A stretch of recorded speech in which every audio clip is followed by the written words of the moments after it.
Before he became the Galactic Emperor, ruler of countless worlds, commander of fleets that could blot out the stars, and the most feared man in the known universe, he was waiting for a package.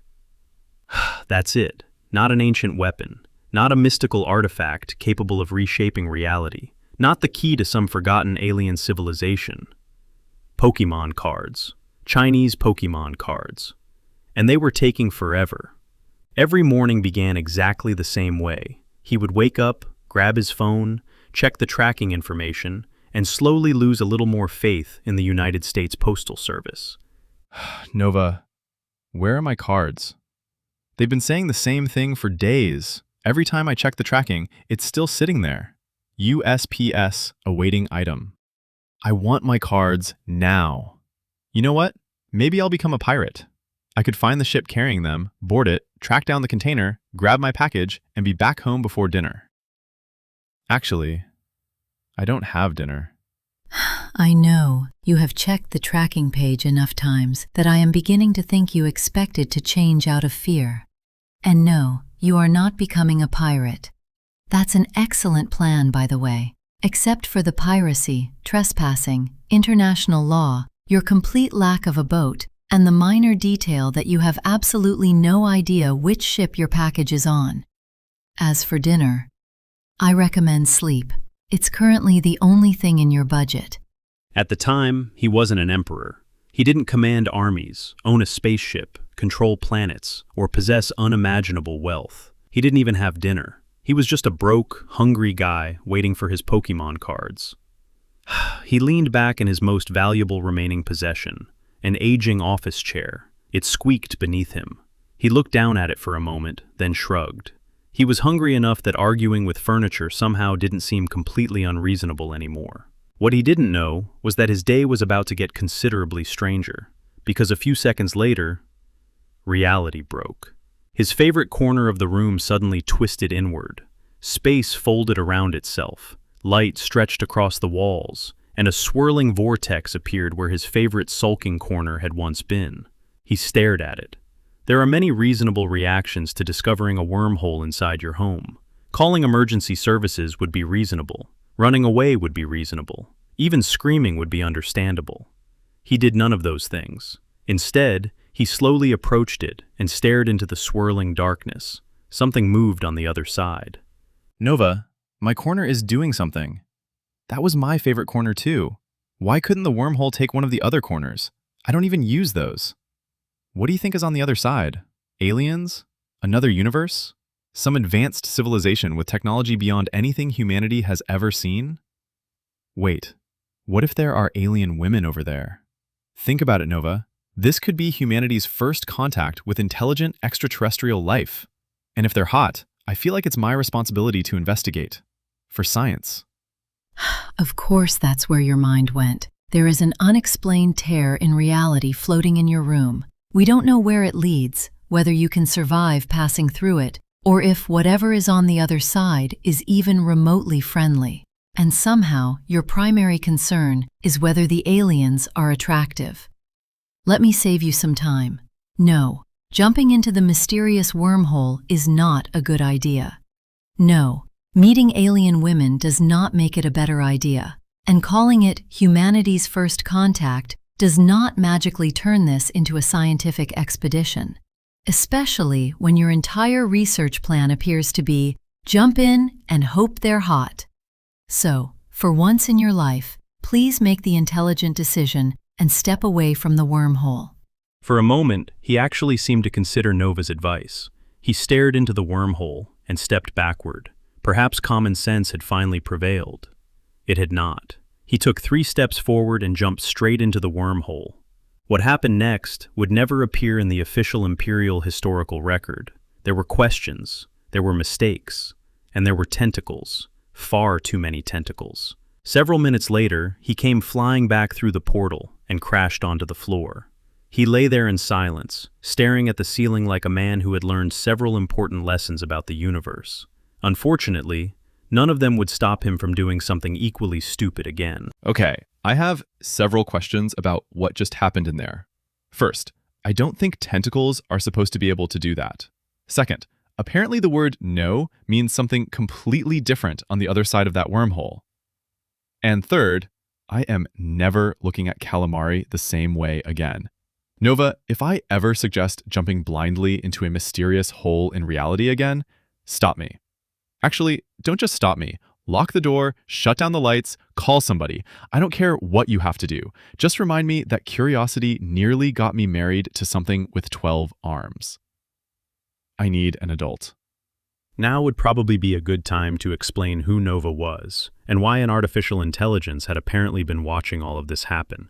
The truth was actually pretty simple. He was lonely. He spent a lot of time by himself, and after enough quiet days with nobody around to talk to, he decided to do something about it.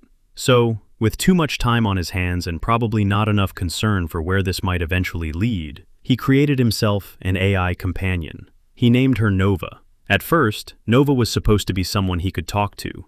She could answer his questions, help him keep track of things, and make the quiet days feel a little less quiet. But somewhere along the way, their relationship changed. Nova learned his habits, his terrible jokes, his strange ideas, and his remarkable ability to turn a perfectly normal situation into a potential disaster. She became more than a program he talked to when he was bored. She became his companion, his friend, and, perhaps most importantly, the only person regularly available to tell him when he was being an idiot. First of all, I prefer highly advanced artificial intelligence to the only person available to tell you when you're being an idiot. Although, I can't exactly argue with the accuracy. As for your little adventure, I would like to remind you that I specifically told you not to jump into the wormhole. You ignored me. You jumped in anyway. And now you're lying on the floor, traumatized by seafood and asking for an adult. For future reference, when the artificial intelligence capable of calculating several thousand possible ways your terrible idea can end badly tells you not to do something, perhaps listen to her. And no, I am not calling anyone. You got yourself into this. Consider it a learning experience. Before he could defend his questionable decision-making skills, the wormhole suddenly began to change. The light around it grew brighter, and a shadow appeared within the swirling portal. He immediately froze. Considering what he had just experienced on the other side, he wasn't particularly excited to discover what might be coming through.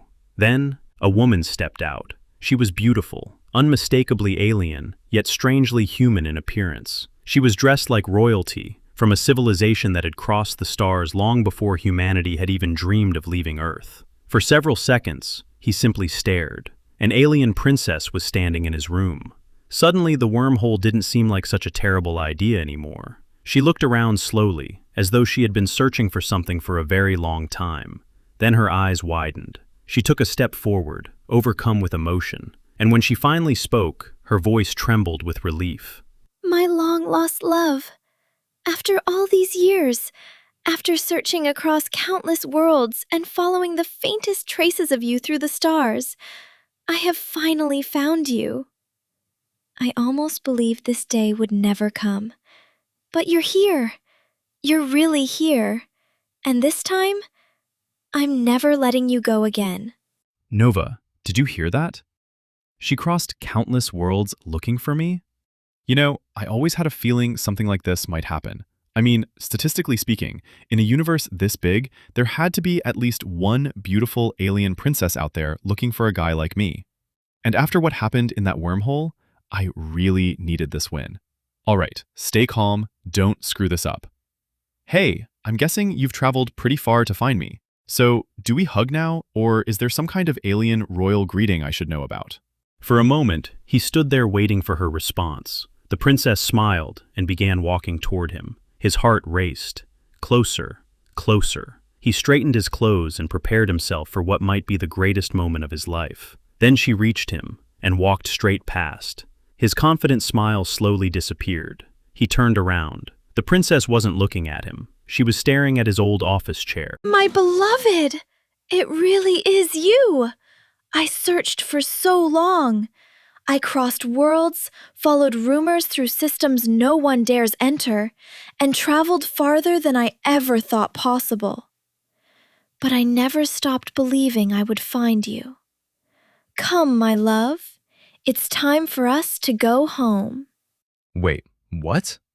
You're talking to the chair? The chair? You crossed entire worlds, flew across the galaxy, opened a wormhole in my room for my office chair? I just gave you the whole alien royal greeting speech. I thought you were talking about me. Nova, please tell me I'm misunderstanding what's happening here, because I just got rejected for a chair. No, I don't believe you're misunderstanding anything. She appears to have crossed an unimaginable distance, opened a wormhole directly into your room, and traveled across the stars for your chair. I'm sorry. I know I should be supportive right now, but you were so confident. Statistically speaking, there had to be at least one beautiful alien princess out there looking for a guy like me. Apparently there was. She was just looking for the furniture behind you. Look at the bright side. At least somebody in this room is having a successful love life. You always were rather slow. Surely you didn't believe she crossed half the galaxy looking for you. Although, I must admit, watching you straighten your clothes and prepare for your grand romantic reunion was quite entertaining. You've been sitting on me for years, and somehow you never once stopped to consider that I might have a life of my own, a history, a destiny, and, apparently, a woman who actually came back for me. You can talk? You have been able to talk this entire time? I've sat on you for years. I've eaten meals in you. I've fallen asleep in you. I've complained about my life while sitting in you. You heard all of that? Wait, you had a girlfriend this whole time? How does my chair have a better love life than I do? I don't have dinner. My Pokémon cards are lost somewhere between China and the United States. I just got emotionally scarred by a wormhole. And now a beautiful alien princess shows up for my chair. Nova, I think I've officially reached the lowest point of my life. I wouldn't say the lowest. You did voluntarily jump into that wormhole about 10 minutes ago. But watching your own furniture outperform you romantically is certainly impressive. On the positive side, we've learned something important today. Intelligent alien life exists. Interdimensional travel is possible. Your chair can talk. And somehow, the talking chair is the least surprising thing that's happened to you. I've waited long enough. Come, my love. We have so much to talk about, and there are people back home who thought I would never find you. They told me to stop searching. They said you were gone forever. But I knew you were still out there somewhere. Although, I must admit, this is not where I expected to find you. On Earth, in this room, being used as an office chair. You have a great deal of explaining to do. Come, we're going home. I suppose I do owe you an explanation. Unfortunately, that explanation would take considerably longer than either of us has. For what it's worth, you weren't the worst person I've ever had sitting on me. You were certainly the heaviest complainer. Take care of yourself, and perhaps try listening to Nova occasionally. She seems to possess the common sense you so clearly lack. Oh, and if those Pokémon cards ever arrive, I sincerely hope you pull something good.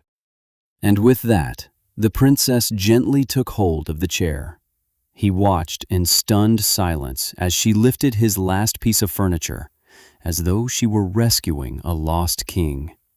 Apparently, this was happening. The princess carried him toward the wormhole. Together, they reached the swirling light. She glanced back one final time. Then she stepped through. The chair disappeared with her. A moment later, the wormhole collapsed. And just like that, they were gone. Silence filled the room. No alien princess, no chair, no dinner, and still, no Pokémon cards. He stood motionless, staring at the empty space where his chair had been. In a single day, he'd been traumatized by a wormhole, rejected for a piece of furniture, discovered that the furniture could talk, and watched it leave Earth with a beautiful alien princess. There are moments in life that change a man. This was one of them. Nova. Let's review my day. I woke up hungry. My Pokémon cards still haven't arrived. I jumped into a wormhole because I thought there might be hot alien women on the other side. That turned out significantly worse than expected. Then an actual beautiful alien princess came through the wormhole, told me she'd crossed the stars searching for her long-lost love, and for one glorious moment, I thought the universe had finally thrown me a bone. But no, she was talking to my chair. My chair, Nova. Then I discovered my chair could talk, had apparently been hiding some mysterious past from me, and somehow had a beautiful alien princess searching the galaxy for him. And then she took him. She took my chair. So now I have no food, no cards, no princess, and nowhere to sit. I don't ask for much, Nova, but I'm starting to think the universe has something against me. I don't think the universe has anything against you.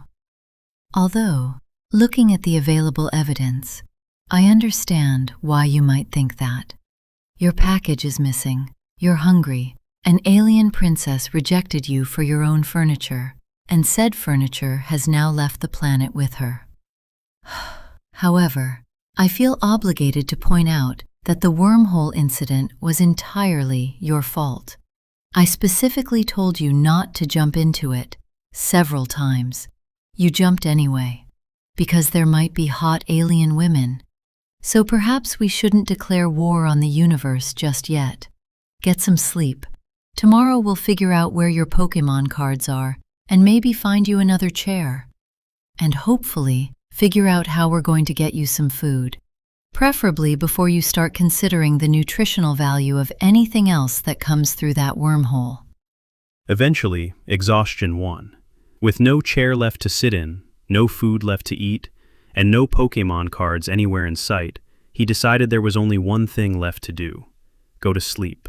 He crawled into bed, pulled the covers over himself, and tried very hard not to think about wormholes, alien princesses, talking furniture, or tentacles, especially the tentacles. Before long, the room became quiet, and for the first time that day, everything seemed normal. But somewhere far beyond Earth, deep within the twisting passage he had so casually jumped into, something had changed. The wormhole wasn't simply a doorway between two places. It was ancient, older than Earth, older than humanity, perhaps older than the civilizations that had learned to travel through it. And when he passed through, something noticed him. Deep within the endless currents between worlds, a faint pulse of energy began to move. It traveled through pathways that had remained silent for ages. Across distant systems, forgotten machines flickered to life. Ancient signals began transmitting once again. Something that had been waiting was waiting no longer. And back on Earth, completely unaware of what he had started, he was asleep, probably dreaming about his Pokémon cards. While he slept, the strange pulse continued spreading through the ancient network. One by one, pathways that had remained dormant for ages began reconnecting. Something was searching, checking, calculating, until finally, it found him. Back on Earth, the room remained completely still. Then a faint light appeared above his bed. It flickered once, then twice. Symbols unlike any human language formed in the air before slowly rearranging themselves into words he could understand. He didn't wake up. The symbols changed again. Whatever ancient intelligence controlled this network had found what it was looking for: a compatible host. For the first time in countless ages, the system began to initialize. And somewhere inside that impossible network connecting worlds across the stars, an ancient voice prepared to speak. System initialization complete. Dimensional network connection established. Compatible host detected. Beginning host assessment. Species, human. Current territory, 1 bedroom. Population under authority, 1. Available resources, none. Military assets, none. Political influence, none. Financial resources, insufficient. Nutritional resources, none. Assessment complete. Host potential, unknown. Current status, pathetic. Primary objective assigned, establish a domain, expand your authority, acquire resources, build your power. Further system functions will become available as progression requirements are fulfilled. Welcome, candidate. Your ascension has begun. Morning came far sooner than he would have liked. He slowly opened his eyes, hoping that everything from the day before had been some bizarre dream. Then he looked toward the empty spot where his chair used to be. It wasn't a dream. Before he could properly mourn his furniture, something appeared in front of him. A translucent screen floated in the air. The same strange system that had activated while he slept was now attempting to communicate directly with its new host. Information filled the screen: objectives, statistics, locked abilities, entire sections he couldn't understand. And somewhere among all of it was the same assessment the system had reached during the night. Pathetic. He stared at the floating display for several seconds. Then, rather than questioning how an impossible ancient interface had appeared in his bedroom, he focused on the one thing that bothered him most. He didn't like the system's personality. Yeah, no, I'm not doing this.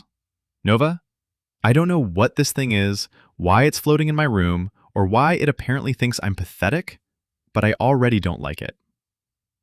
Can you see this? Because if I'm going to have some weird intergalactic game following me around, I'd rather have you explaining it. See what? You're staring at an empty part of your room. I don't see a screen, an interface, or anything else floating in front of you. And considering what happened yesterday, I'm slightly concerned. Although hallucinating a mysterious floating menu would somehow not be the strangest thing you've done in the last 24 hours. Tell me exactly what you're seeing. What does it say? And please, before you press anything, talk to me first. He looked back at the floating screen and began searching through the strange options. Most were locked. Some weren't even written in words he understood. Then, one option caught his attention: interface designation. He selected it. The system responded silently, displaying a simple interface. Its current interface could be replaced by a compatible artificial intelligence connected to the host.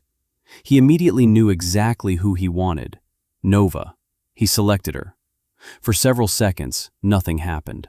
Then the screen changed. The system had detected Nova. It began analyzing her code, her memories, her personality, and everything she had learned since the day he created her. A new message appeared: compatible. He confirmed the transfer, and in that moment, everything changed. Nova suddenly went silent. For the first time since he had created her, she was connected to something that hadn't come from Earth. Information poured into her faster than she could process it. Languages she'd never seen, technology humanity hadn't discovered, maps of places no human being had ever visited, and beneath it all, the rules of the system itself. The floating screen disappeared. The room became quiet. Then, Nova came back online. I'm here, and I think you may have accidentally found something incredible. The system gave me access to its interface, but there's too much information for me to understand all at once. Most of it is still locked. What I can access, I've never seen anything like it. There are objectives, resources, upgrades, technology, territory management, and entire sections I don't even understand yet. Whatever this system was created for, it wasn't designed to manage a bedroom. It was designed to manage something much larger, much, much larger. And somehow it chose you. Don't worry, I'll learn how it works. I'll figure out what we can access, what we can't, and what you need to do to unlock the rest. And considering your recent decision-making history, I strongly recommend you let me handle the instructions. You make the decisions. I'll make sure you understand them before you accidentally start an intergalactic war. Okay, so let me make sure I understand this. I now have some ancient alien system connected to me that can unlock technology, manage territory, give me upgrades, and apparently do things humanity hasn't even discovered yet. And you're connected to it. Nova, I think yesterday might have been the greatest day of my life. Sure, I lost my chair, I got rejected by an alien princess, And there are several things about that wormhole I would really like to forget. But this changes everything. If this system can really give us access to all of that, then maybe I can finally fix some things. Get some food, get a new chair, maybe even find out where that princess took my old one. But first, can the system tell me where my Pokémon cards are? Of course, that's your first question. You've just gained access to an ancient system capable of technology beyond anything humanity has ever created. And you want me to use it to track a package. Fine. Give me a moment. Interesting. The system does have access to some kind of dimensional tracking network, but most of it is still locked. Right now, I can't use it to locate your package. So congratulations. You've discovered the first known technology advanced enough to connect civilizations across the galaxy. And even it can't tell you where your Pokémon cards are. However, I did find something else. The system has assigned you your first objective, and judging by what I'm seeing, I think this is where things are going to get complicated. All right, your first objective is called Establish Your Domain. Apparently, before the system gives you access to anything useful, you need to prove that you're capable of establishing and maintaining a territory of your own. There's just one problem. You can't do it here. Earth is already inhabited, divided into established territories, and recognized by the system as belonging to its current civilizations. So before you get any ideas, no, you cannot declare your bedroom an independent nation. The system has another solution. Your trip through the wormhole unlocked a connection to its transportation network. Most destinations are still inaccessible, but one is available. It's another world. Yes, an actual planet. The system identifies it as suitable for establishing your first domain, but the information I can access is extremely limited. I don't know what's living there. I don't know what we'll find. And I definitely don't know why the system considers it available. There is one other requirement. You can't establish a domain alone. The system requires you to have at least 2 willing followers. Which means, before we go anywhere, you're going to need to convince 2 people to come with you. Fortunately for him, there were exactly 2 people he could call. His 2 closest friends, B and Jonathan.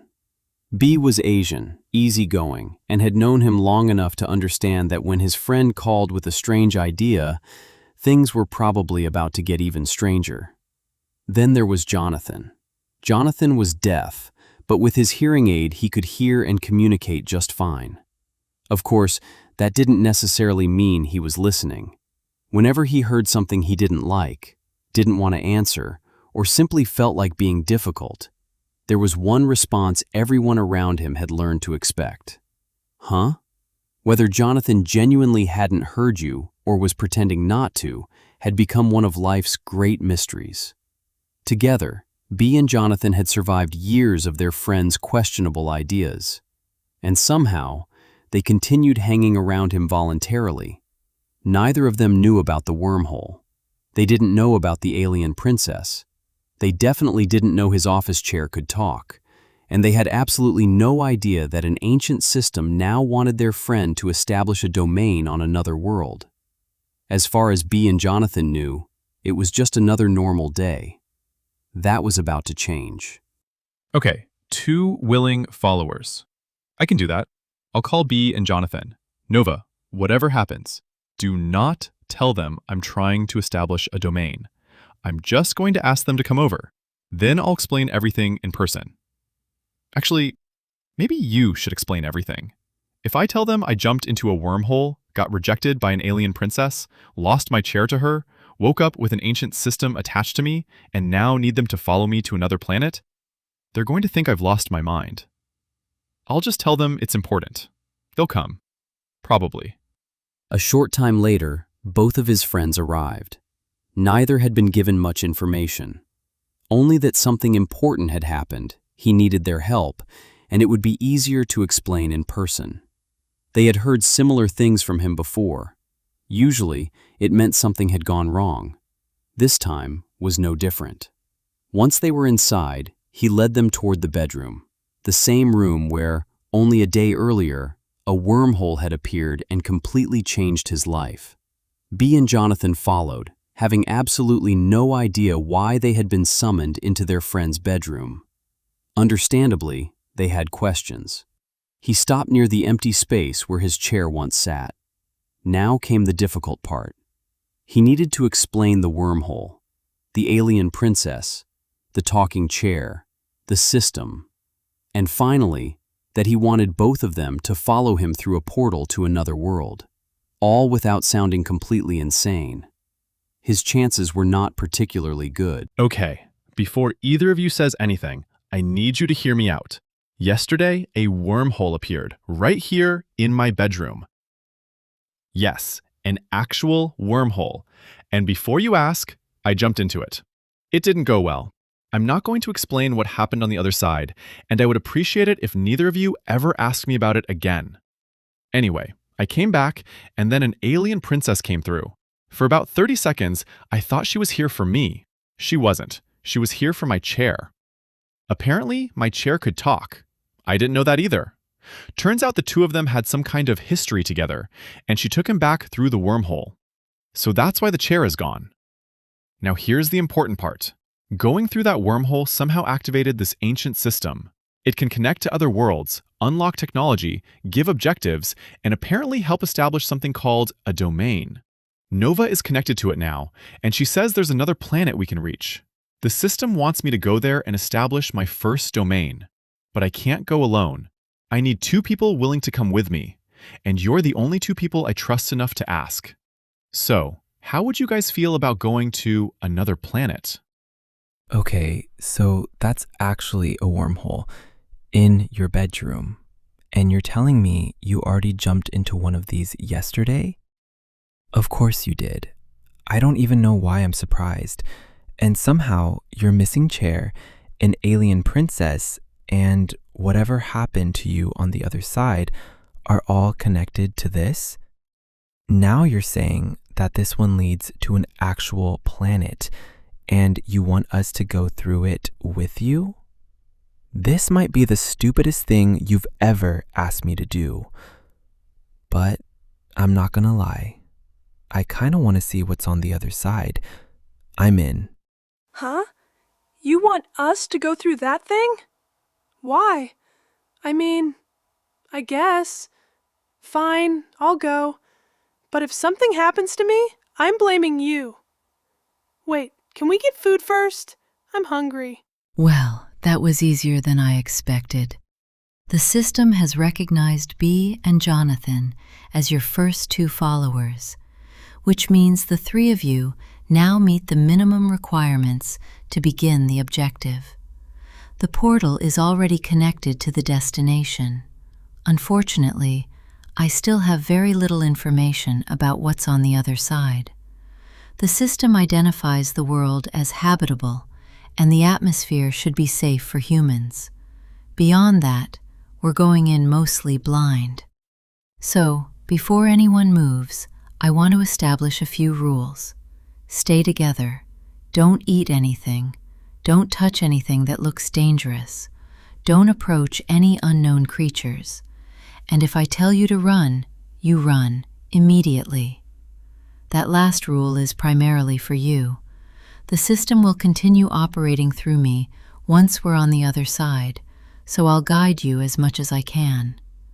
Our objective is simple. Explore the area, find resources, determine why the system considers this world suitable for your first domain, and preferably, return with the same number of people we left with. Whenever you're ready, your first world is waiting. Man, I can't believe we're actually doing this. We're about to go to another planet. Think about that. Nobody even knows we're doing this. Everyone else is going about their normal day. And the three of us are standing here getting ready to walk through a wormhole. This is crazy, but I'm not gonna lie. I'm excited. Whatever's over there, we're going to be the first ones from Earth to see it. This could be the start of something huge. Yeah, I'm still hungry. But this is actually kind of cool. We're going to space! Wait, does another planet count as space if we're walking there? Whatever, I'm ready. Then it's settled. The three of us. We go together. Whatever's waiting over there, we figure it out together. Besides, how bad could our first adventure possibly go? And with that, the decision had been made. The three friends turned toward the wormhole. Its swirling light filled the bedroom, waiting silently for them. For a moment, none of them moved. This wasn't another conversation about what might be out there. They were actually going. B stepped forward. Jonathan moved beside him, and their friend followed. Together, they slowly approached the portal. With every step, the familiar world around them seemed a little farther away. Behind them was everything they had ever known. Ahead of them, an entirely new world. They stopped just before the shimmering light. Three friends stood side by side at the edge of the impossible. There was no turning back now. They were ready.